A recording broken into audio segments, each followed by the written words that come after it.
आज आइए हम एक साथ परमेश्वर के वचन का अध्ययन करें। आइए हम एक साथ प्रकाशित वाक्य में अध्याय 20 आयत 9 पर एक नजर डालें।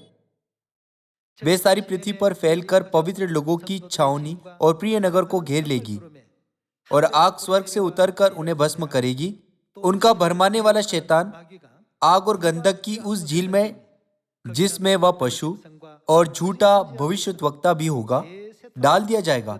और उसका क्या होगा? वे रात दिन युगानुयुग पीड़ा में तड़पते रहेंगे। यदि हम सुसमाचार का प्रचार ना करें, तब मानव जाति का भविष्य बिल्कुल वैसा ही होगा जैसा कि प्रकाशित वाक्य अध्याय 20 आयत 10 में वर्णन किया गया है। वे दंड के स्थान जाने के लिए नियत है, जहाँ वे रात दिन युगानुयुग पीड़ा में तड़पते रहेंगे। तब क्या हमें इन लोगों को, जो उस भयंकर स्थान पर जाने के लिए नियत है, बचाना नहीं चाहिए और उनकी अगुवाई स्वर्ग के राज्य उद्धार प्राप्त करने की ओर करनी नहीं चाहिए? क्या इसलिए परमेश्वर ने हमें प्रचार करने को नहीं बताया? भले ही सुसमाचार के सभी कार्य परमेश्वर के द्वारा किए जाते हैं, हमें कम से कम प्रचार के मिशन को पूरा करने के द्वारा परमेश्वर के साथ चलना चाहिए। चूंकि मानव जाति आग और गंधक की उस झील में जाने के लिए नियत है, इससे परमेश्वर हमारी सहायता करते हैं कि इस तरह का दयनीय भविष्य हमारा ना हो। आइए प्रकाशित वाक्य अध्याय 21 खोले। प्रकाशित वाक्य अध्याय 21 आयत 1। फिर मैंने नए आकाश और नई पृथ्वी को देखा, क्योंकि पहला आकाश और पहली पृथ्वी जाती रही थी और समुद्र भी न रहा। फिर मैंने पवित्र नगर नए यरूशलेम को स्वर्ग से परमेश्वर के पास से उतरते देखा। वह उस दुल्हन के समान थी जो अपने पति के लिए श्रृंगार किए हो। फिर मैंने सिंहासन में से किसी को ऊंचे शब्द से यह कहते हुए सुना, देख, परमेश्वर का डेरा मनुष्य के बीच में है। वह उनके साथ डेरा करेगा और वे उसके लोग होंगे और परमेश्वर आप उनके साथ रहेगा और उनका परमेश्वर होगा। वह उनकी आंखों से सब आंसू पोंछ डालेगा और इसके बाद क्या ना रहेगी? मृत्यु ना रहेगी और ना शोक ना विलाप रहेगा। और क्या ना रहेगी? ना पीड़ा रहेगी। पहली बातें जाती रही, इसके बाद पीड़ा ना रहेगी। यदि आप कभी अस्पताल गए हैं तो आपको अवश्य ही पता होगा कि बीमार पड़ना कितना दुखदायी और दयनीय है। परमेश्वर ने हमें सभी मानव जाति को परमेश्वर की बाहों की ओर अगुवाई करने की आज्ञा दी है, ताकि सभी उस महिमामय दुनिया में, जहाँ कोई दर्द नहीं है, कोई बीमारी नहीं है, कोई पीड़ा नहीं है और कोई यातना नहीं है, प्रवेश कर सके। यदि कभी आपने नौकरी की है, तब जैसा कि आप जानते हैं कि दुनिया में आसान काम नहीं है, सब चीजों में मेहनत की आवश्यकता है।